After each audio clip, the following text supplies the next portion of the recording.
Hello everyone guys, कैसे हैं आप सब। तो दिशा पब्लिकेशन के यूट्यूब चैनल में आप सभी का स्वागत है। और आज हम कुछ करंट अफेयर्स से रिलेटेड एमसीक्यूज सॉल्व करेंगे इस वीडियो में। So consider the following statements regarding West Nile virus. Okay, so West Nile virus से रिलेटेड आपके सामने तीन स्टेटमेंट्स हैं guys. The West Nile virus is a mosquito borne RNA virus. बिल्कुल सही स्टेटमेंट है ये। It is a flavivirus related to the viruses that cause Japanese encephalitis and yellow fever. ठीक है। तो बेसिकली वो वायरस जो जापानीज इंसेफेलाइटिस और येलो फीवर जैसी बीमारियों को कहीं ना कहीं की वजह है, उसी वायरस की कैटेगरी का flavi virus waste Nile virus है। तो सेकंड स्टेटमेंट भी यहाँ पे सही है। और बर्ड्स जो है इसके रिजर्वॉयर होस्ट है, बिल्कुल करेक्ट है। ठीक है। सो कहीं ना कहीं उनसे ही ये आगे आता है, आगे स्प्रेड होता है। तो तीनों स्टेटमेंट्स दोस्तों यहाँ सही होंगे। सही जवाब होगा आपका इस क्वेश्चन का D, that is all of the above. So it's a mosquito-borne single-stranded RNA virus. ठीक है। It is a flavivirus related to the viruses that cause Saint Louis encephalitis, Japanese encephalitis and yellow fever. And साथ ही साथ यहाँ पे आपको ये भी बताना चाहूंगा कि Culex species of mosquitoes acts as the principal vector for the transmission. ठीक है। So mosquitoes become infected when they feed on infected birds which circulate the virus in their blood for a few days. अगले सवाल की तरफ चलते हैं regarding aerosols. Okay, so aerosols are solid particles suspended in a gaseous environment. They are only situated in the lower layers of the atmosphere. Since aerosol sources are located on the terrestrial surface, they affect the atmospheric chemical composition. तो तीन statements हैं regarding aerosols यहाँ पे। और देखिए, यहाँ पे मैं आपको ये बताना चाहूंगा कि अगर हम इनका डेफिनेशन देखें ना, इन्हें हम डिफाइन करेंगे कॉम्बिनेशन ऑफ लिक्विड और सॉलिड पार्टिकल्स जो कि गैसियस या फिर लिक्विड में सस्पेंडेड है। तो ये बात तो यहाँ पे बिल्कुल सही होगी। अगर हम इनके इफेक्ट की बात करें तो ये विजिबिलिटी को रिड्यूस करते हैं, जो धुंधला सा छा जाता है, कुछ दिखाई नहीं देता। साथ ही साथ एयर क्वालिटी, ह्यूमन हेल्थ पे भी इनका इम्पैक्ट होता है।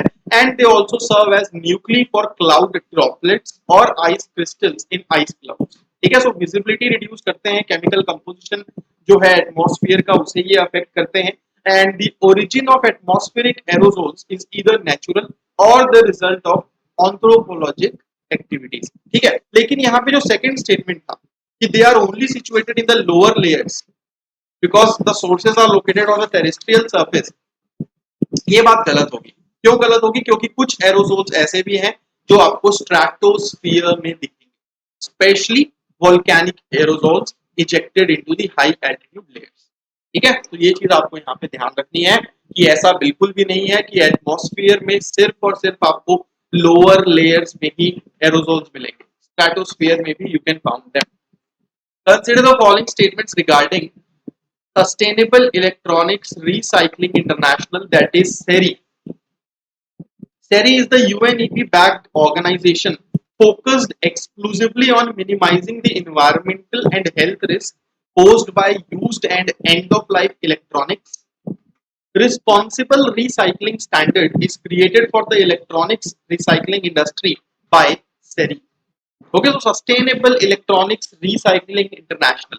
ठीक है। तो ये एकमात्र multi stakeholder collaborative non profit organisation है जिसका फोकस किस चीज पे है? जिसका फोकस है एक्सक्लूसिवली इन्वायरमेंटल रिस्क को कम करना, हेल्थ रिस्क को कम करना, जो कि एंड ऑफ लाइफ इलेक्ट्रॉनिक्स जो है उनके द्वारा कहीं ना कहीं उत्पन्न की जाती है। So it works to create a world where electronic products are reused and recycled.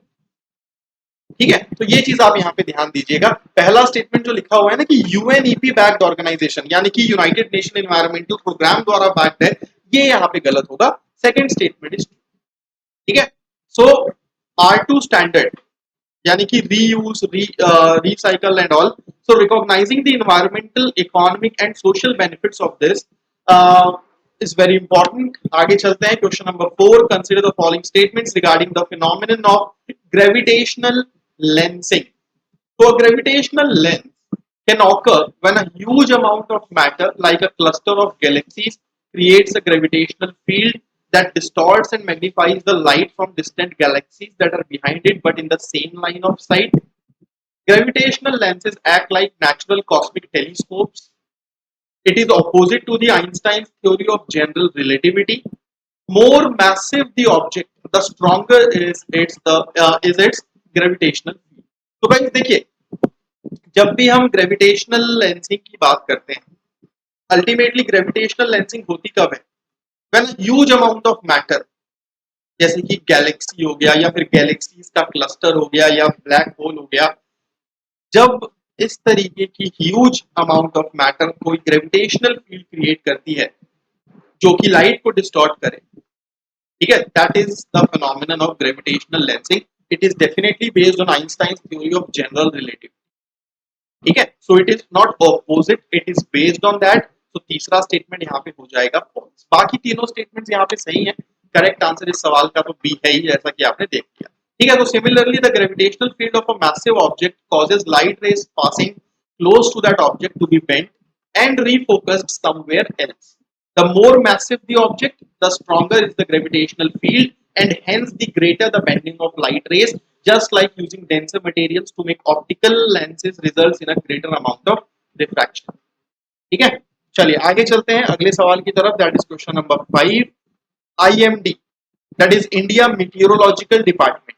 Okay, so it relies on which of the following criteria to declare the onset of monsoon? मतलब अल्टीमेटली IMD वेदर फोरकास्ट जो करता है, कुछ ना कुछ चीजों को तो वो ध्यान में रखता ही होगा ना। तो आपको यही बताना है यहाँ पे कि भाई किन चीजों को वो ध्यान में रखता है मॉनसून के ऑनसेट को डिक्लेयर करने के लिए। Rainfall, wind speed, out going long wave radiation.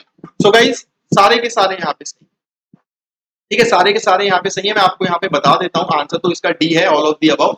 Rainfall is not the only criteria monsoon के ऑनसेट को डिटरमाइन करने के लिए। ऐसा नहीं कि सिर्फ बारिश ही एकमात्र क्राइटेरिया है। Wind speed, outgoing long wave radiation. Okay, outgoing long wave radiation, that is the OLR, ये एक क्लाउडीनेस का मेजर है, ठीक है। So basically wind speed of minimum strength and depth in the atmosphere as well as the OLR and rainfall appearing to be consistent and well distributed over Kerala, ये सारे कुछ important criteria हैं जिसकी मदद से IMD जो है monsoon के ऑनसेट को डिटरमाइन करता है। अगला सवाल, the responsibility of conducting monetary policy is explicitly mandated under the reserve bank of India act 1934। Guys देखिए, जब भी आप करंट अफेयर्स पढ़ते हो ना, आपको दो तीन चीजों का ध्यान रखना होता है कि अगर मान लो रिजर्व बैंक ऑफ इंडिया ने रेपो रेट बढ़ाया, कम किया, मॉनेटरी पॉलिसी से रिलेटेड कोई भी टूल पे काम किया, तो अल्टीमेटली मॉनेटरी पॉलिसी कमिटी भी आपके लिए इंपॉर्टेंट हो जाता है, मॉनेटरी पॉलिसी भी इंपॉर्टेंट हो जाती है, उसके टूल्स भी इंपॉर्टेंट हो जाते हैं, और रिजर्व बैंक ऑफ इंडिया से रिलेटेड जो आरबीआई एक्ट्स वगैरह हैं वो भी आपका उतना ही इंपॉर्टेंट हो जाता है, ठीक है। सो करंट अफेयर्स जब हम पढ़ते हैं तो हम इस तरीके से देखते हैं चीजों। The primary objective of monetary policy is to maintain price stability without worrying about growth, ठीक है, and the flexible inflation targeting framework by RBI has statutory basis. तो देखिए, यहां पे मैं आपको ये बता दूं कि जो सेकंड स्टेटमेंट लिखा हुआ है कि without keeping in mind the growth, ऐसा नहीं है। प्राइमरी ऑब्जेक्टिव जो होती है मॉनेटरी पॉलिसी की, वो होती है प्राइस स्टेबिलिटी को मेंटेन करना और साथ ही साथ ग्रोथ ऑब्जेक्टिव को भी ध्यान में रखना, ठीक है। Reserve bank of India act 1934 में क्लियर कट ये मैंडेटरी दिया गया है कि मॉनेटरी पॉलिसी कंडक्ट करने की responsibility reserve bank of India की ही है, ठीक है। तो प्राइस स्टेबिलिटी जो है वो नेसेसरी प्री कंडीशन है सस्टेनेबल ग्रोथ की। और रही बात स्टैट्यूटरी बेसिस की, तो आरबीआई एक्ट को अमेंड किया गया था ताकि इन्फ्लेशन टारगेटिंग फ्रेमवर्क को स्टैट्यूटरी बेसिस जो है वो प्रोवाइड किया जा सके। Consider the following statements regarding National Mobile Monitoring Software, that is NMMS app. The app was launched to make real-time attendance of workers at all Manrega work sites mandatory. To encourage transparency and increase citizen oversight, the app requires time-stamped and geotagged photographs of the workers in a day. Till the launch of the app, there has been drastic increase in the working of women employees for Manrega work. तो ये news में था, national mobile monitoring software app, ठीक है। सो union government ने basically has made capturing of attendance through it's app compulsory at work sites. जहां पे 20 या उससे ज्यादा वर्कर्स काम करते हैं मनरेगा में, वहां केंद्र सरकार ने ये मैंडेटरी कर दिया है कि भैया नेशनल मोबाइल मॉनिटरिंग सिस्टम के थ्रू आपको इनकी अटेंडेंस जो है वो करानी ही करानी है, ठीक है। So at all the work sites ये गलत होगा, जहां 20 या उससे ज्यादा करते हैं वहां मैंडेटरी है, तो पहला स्टेटमेंट तो हो जाएगा यहाँ पे गलत। ठीक है।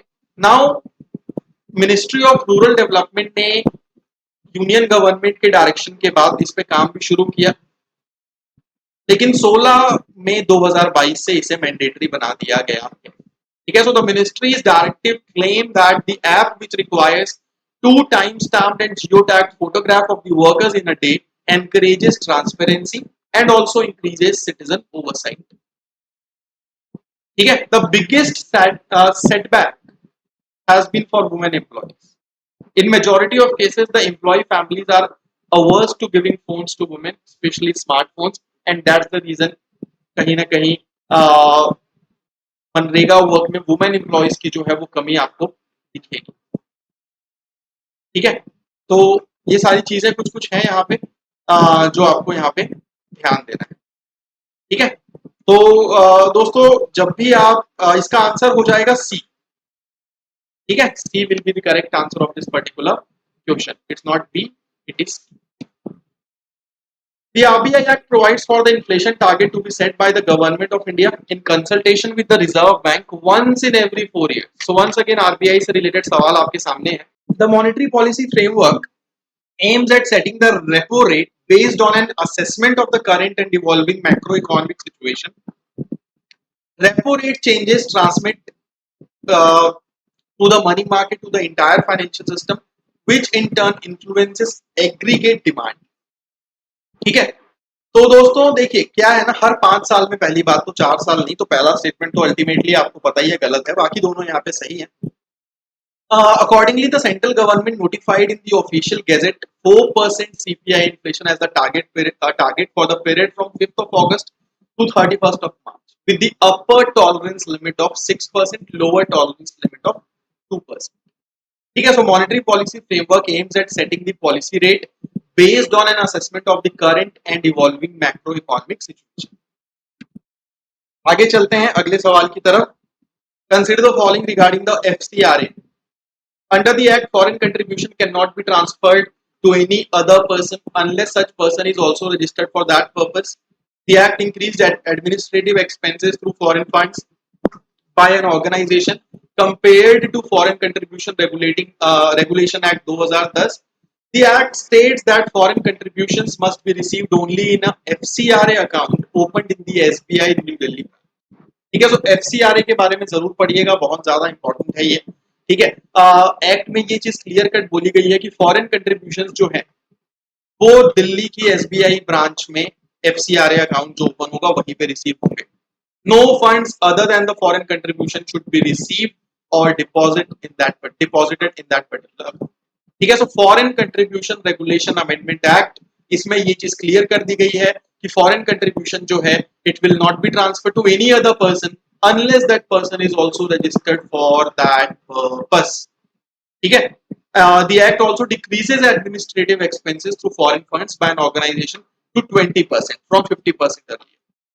तो यहाँ पे अगर हम देखें तो सेकंड स्टेटमेंट जो होगा वो गलत होगा। करेक्ट आंसर होगा इस सवाल का 1 and 2। ठीक है। Sorry 1 and 3। तो A will be the correct answer of this particular question. Consider the following regarding Directorate General of Trade Remedies, that is DGTR. It is the apex national authority under the Ministry of Finance for administering all trade remedial measures, including anti-dumping, countervailing duties, and safeguard measures. In India, tariffs are imposed on dumped products to provide a level playing field to domestic manufacturers only after a thorough investigation by DGTR. DGTR provides support to the domestic industry and exporters in dealing with trade remedy investigations instituted against them by other countries. So, Directorate General of Trade Remedies, DGTR. Okay. So duty जो है basically अगर हम dumped products की बात करते हैं, it is imposed only after a thorough investigation by DGTR, जो कि एक क्वासी जुडिशियल बॉडी है। ठीक है। तो ये चीज आपको यहाँ पे ध्यान रखना है कि DGTR की मतलब प्रोब होगी, जांच पड़ताल होगी, उसके बाद ये एंटी डंपिंग ड्यूटी जो है वो इम्पोज की जाएगी। ओके। सो DGTR क्या है?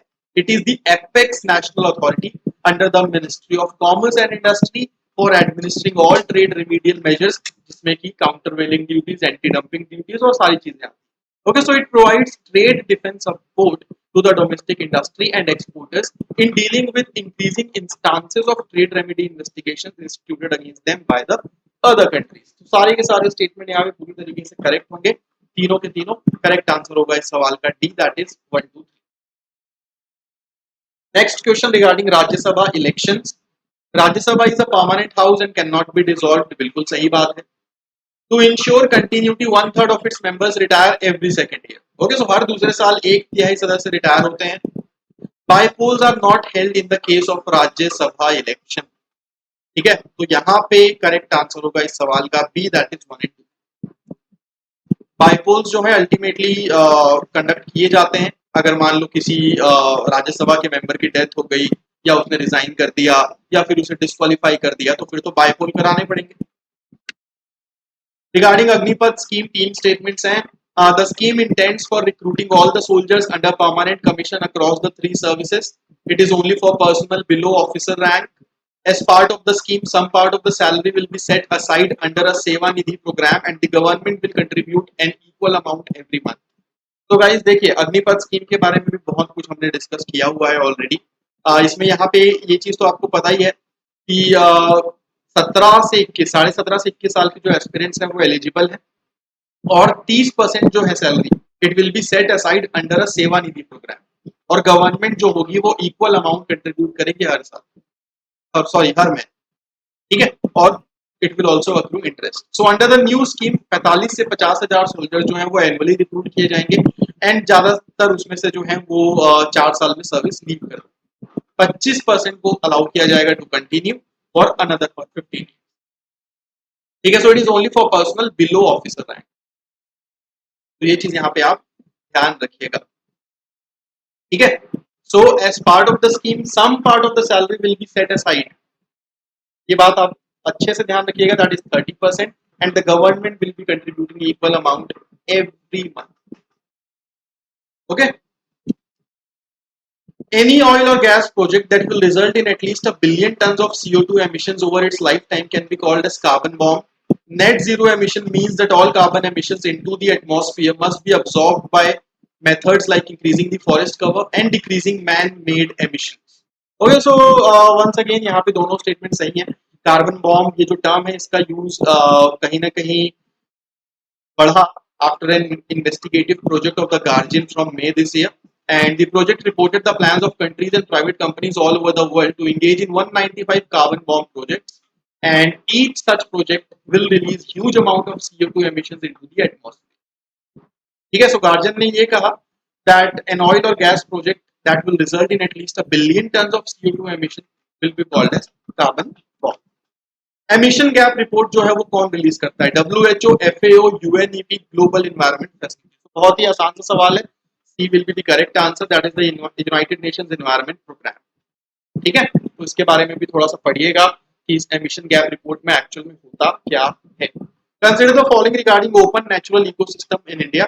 Open natural ecosystem are diverse ecosystems which include woodland, savannas, scrublands, grasslands to rocky outcrops, ravines and dunes. The Environment Protection Act of 1986 protects against the diversion of this for development purposes. They also have animal species like black buck and great Indian bustard. तो open natural ecosystem, ठीक है, तो यहाँ पे आपको मैं ये बताना चाहूंगा कि पहला स्टेटमेंट पूरी तरीके से सही है।